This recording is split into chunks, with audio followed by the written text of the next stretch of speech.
So yeah, so if you want to show me kind of... I know how to turn it on. And the most important thing is the lens cap. And the lens cap. To be honest, no, I do this all the time, especially at weddings. And everyone's looking at me like, oh, the lens cap. So that never goes. And that is pretty much it. Literally, I just plug and play from there onwards, and I don't really do much else with it. So, yeah. Okay. So let's have a look at your settings. So you wanna? Can I just have a look for a second? So obviously you're in auto mode. Mm-hmm. Have to bear with me because No, it's fine. I'm not used to the Canon cameras.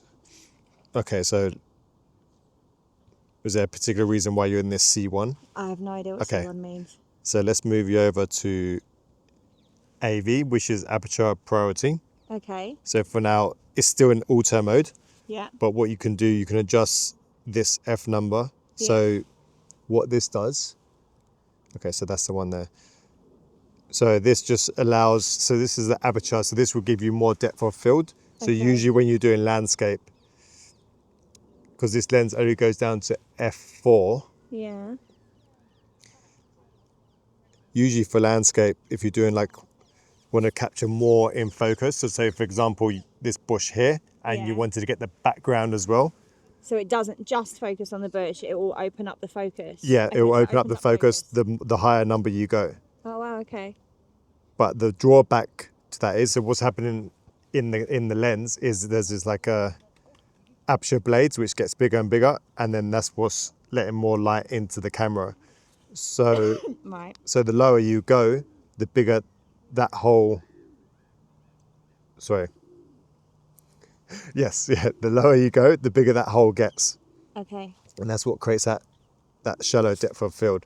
We won't go into too much detail about that, so you don't really need to know. So for now, we'll just keep it on the lowest just to let more light into the camera, because there is a drawback. So the higher you go, because that blade is getting smaller and smaller, it's letting less light into the sensor, and then it has to adjust it with obviously the ISO or the shutter speed. Right, okay. But you don't need to worry about that now. We'll just focus on actually composition, capturing the scene, and let the camera do the work. And then when you get a little bit more experience, then we can, if you want to talk to me.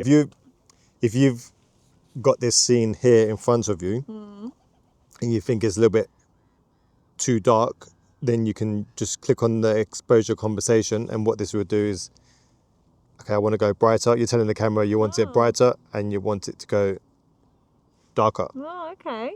So for now it's simple. If I'm taking a shot in the dark, does that work? Or is that completely different when it's dark?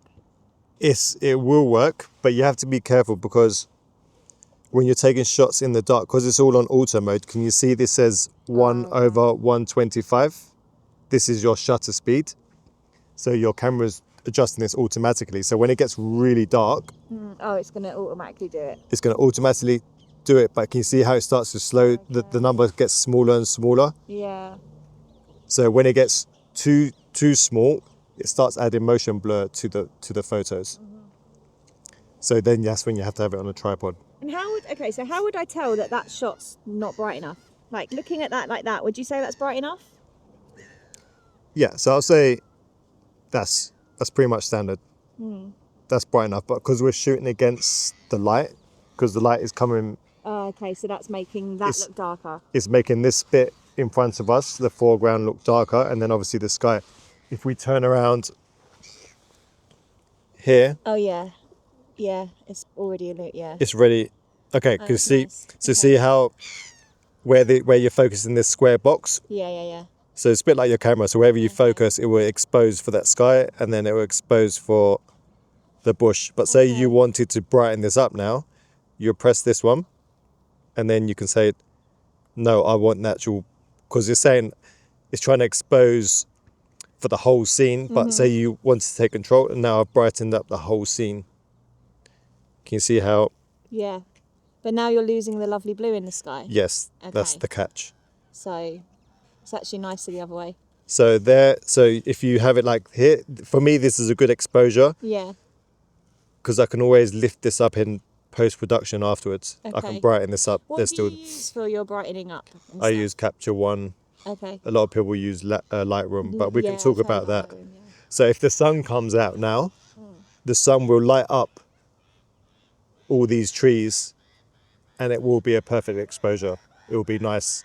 So because it's quite shadowy there at the moment, all the clouds will come over. So you'll see the difference. Hopefully the sun will come out so I can show you the difference of this scene. All right, so I would probably try to get the whole tree in, but seeing as I can't do that, I would just kind of center it. So I think I'd be looking at that bit, because that seems to be like a big chunk of the photo, and just checking whether it looks better having it on the end or a little bit more over here. And I think somewhere about there feels good. Okay, yeah. It's good. Don't forget you can also go vertical as well, portrait. Yeah. If you want to try and get that whole, because it is a very big. So, but that's made it. So, would you adjust the brightness of that? Yeah. So, because what's happening is the camera's seeing the dark tree against the sky. Against the sky. So. If I go like that, and then you take control. That's better, isn't it? There you go. So using exposure compensation now, just to say no, I want it brighter. So that's good.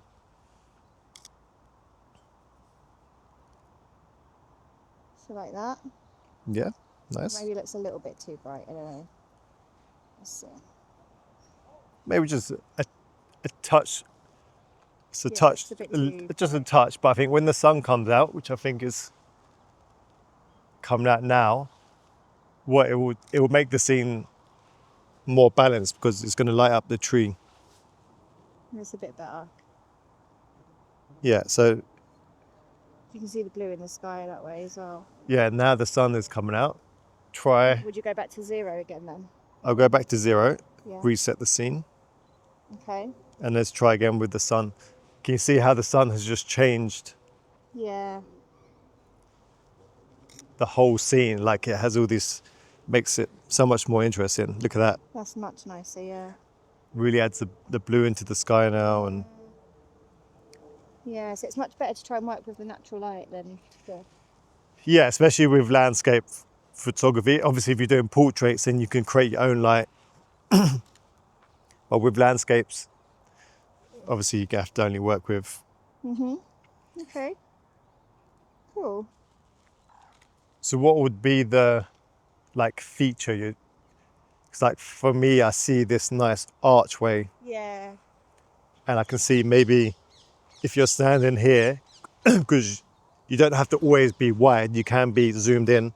Oh yeah. To get rid of the distractions that have this specific. So what I envision, so what I envision, maybe if you're standing here in the center, you can use this path as a leading line and then focus on this archway. Okay. Can you see how mystical and that looks like a portal to another world, doesn't it? Right. Nice. So yeah, so using and you've got the puddle as well as a reflection. Yeah, that's really pretty. That's actually my favourite shot so far. That's good. So maybe even think about coming lower. Yeah. Perspective, and then so if you come down really low, as in physically come lower to the ground. Yeah. And can you see? Oh wow! Yeah. It just changes the perspective up slightly. Hold on. Yeah. Yeah, that's nice. That's really nice. Okay, cool. To be honest, I've taken one of my favourite photos here. Oh. It was this time of the year, and I was actually standing over here, and this mist just came from nowhere. Oh, wow. And it was blue hour, and it's just What does blue hour mean? The hour after sunset. Okay. So twilight hour. Nice. So it's all this super mystical. Cool. And I think the moon was in the background as well. Wow. So I'm sure the moon was over there. I'm sure the moon was there. Okay, cool. Here we go. Let's capture this scene. Okay, so now we have to be careful with our shadows. Yeah. Because as you can see, okay, so if you want to go a little bit closer, we can, yeah, don't worry about our shadows. We can Photoshop those out. Okay. So I know you have this around your neck, but does it feel restrictive? A little bit, yeah. Yeah. Actually. Okay, so that's the first one I took. Nice. So if you do come lower, we can avoid our shadows slightly. Yeah.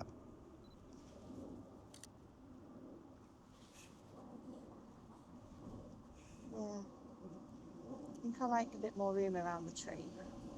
Bit more breathing, bit more breathing space. Makes the tree look a bit. So what we can do, we would have to move around the tree to avoid our shadow. So we would have to move around here. Okay. It's only because we're directly Right. in front of it. So you can also zoom in and maybe focus like a detailed part of the tree. Okay, so how would I focus it then?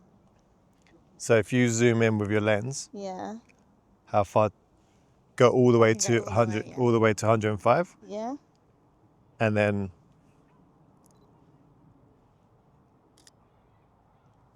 Cool. because for me, I like taking detailed shots, not just like the whole image. Yeah.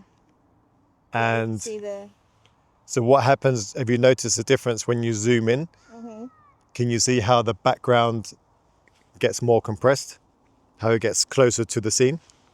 Yeah, and your eyes naturally, well, it kind of makes it go out of focus a bit as well, doesn't it? But only ever so slightly. Yeah. Cool. So you can, so say you wanted to bring the background closer to the tree using, when you zooming in. So what you have to do is go further back, stand over there more to get the whole tree in, but then the background will be compressed. So in fact, let's actually do that. So if you keep your zoomed to where you are, Yeah. and then keep walking that way until the tree is in focus. So let's keep going back.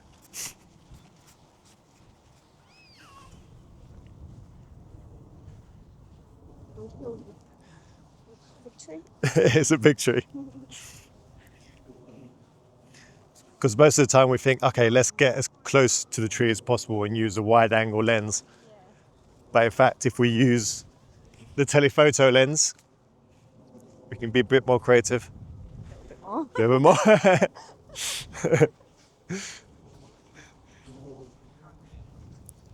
Yeah? Kind of. Yeah. Okay, you don't need to be fully, Yeah. maybe zoom out slightly. Yeah, just a little bit, just for this demonstration purpose.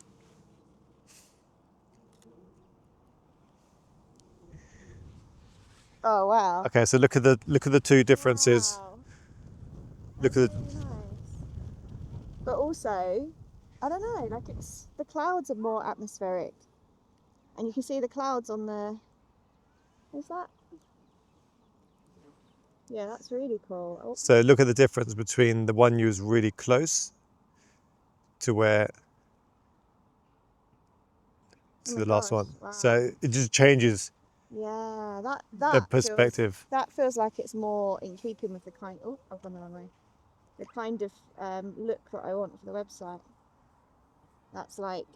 So then you might have to set your camera further away and then zoom in more. Yeah.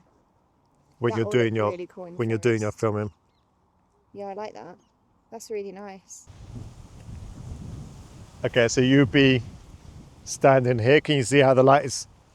Yeah, just take quite a cool. Do you mind if I take a little video? That's fine. How it looks. Can you look that way? Yeah.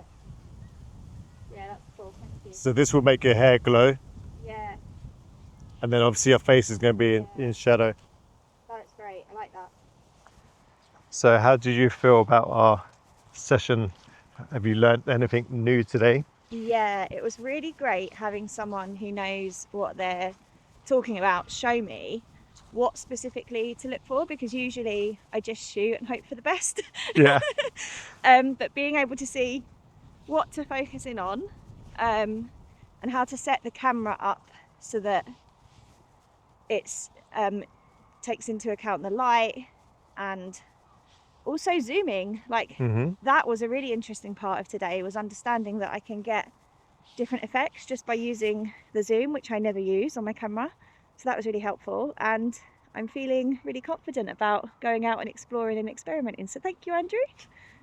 And what was your favorite shot so far? Like when we... My favorite shot definitely was that tree there. This tree? This tree, the oak tree, with the light facing and zoomed in, but positioning myself further out, because that gave the whole shot a really nice effect. And that was the bit that was really interesting to me, was seeing that like I could create that just by moving back and playing with the zoom. So yeah, that was my favorite. Thank you. Okay, so I think maybe the next step is maybe get them on your computer and like look at them, and because I think looking at the back of your camera, you're not going to see like the details and the shadow. So yeah, we can talk about that. Like if you want to install Lightroom, I think you can get a trial version. Cool. Okay, cool. Thank you.